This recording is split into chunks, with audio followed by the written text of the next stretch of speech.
Depuis quelques semaines, des complotistes français s'affichent en Russie et leur discours sur le Kremlin est dithyrambique. Moi, je me rends en Russie, festoyer avec un peuple frère. Regardez comment on m'accueille. On m'accueille les bras ouverts. Alors, pourquoi cette arrivée soudaine de protestataires français en Russie? On vous explique. Le 9 mai dernier, les Russes commémorent leur victoire sur les nazis. Et parmi les invités, cet homme, le fondateur de la chaîne YouTube complotiste Géopolitique Profonde, suivi par près de 330 000 personnes. Quelques jours plus tard, il est invité dans la région ukrainienne du Donbass, contrôlée par la Russie, et donne une interview sur la chaîne russe RT.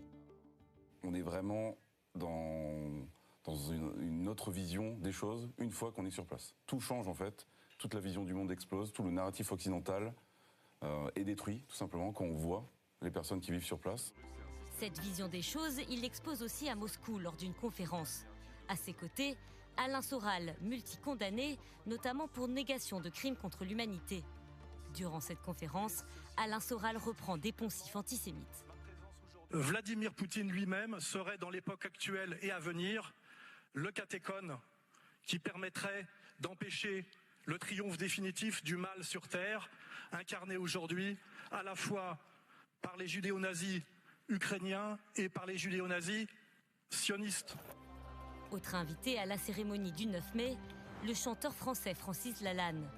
Adoubé par Dieudonné, Francis Lalanne a pris un virage complotiste depuis la crise des Gilets jaunes et s'affiche désormais lui aussi comme un soutien inconditionnel du Kremlin, à l'image de sa dernière chanson.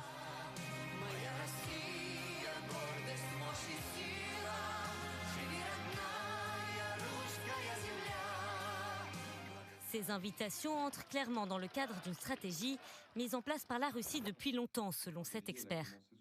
Cette stratégie, elle a commencé sous Vladimir Poutine dès les années 2000. L'idée, c'est d'essayer effectivement de rallier un certain nombre de personnalités politiques, culturelles et autres, en France, mais aussi parfois dans d'autres pays, pourvu que ces personnalités soient contre le pouvoir établi, jugé généralement plutôt pro-européen et pro-OTAN.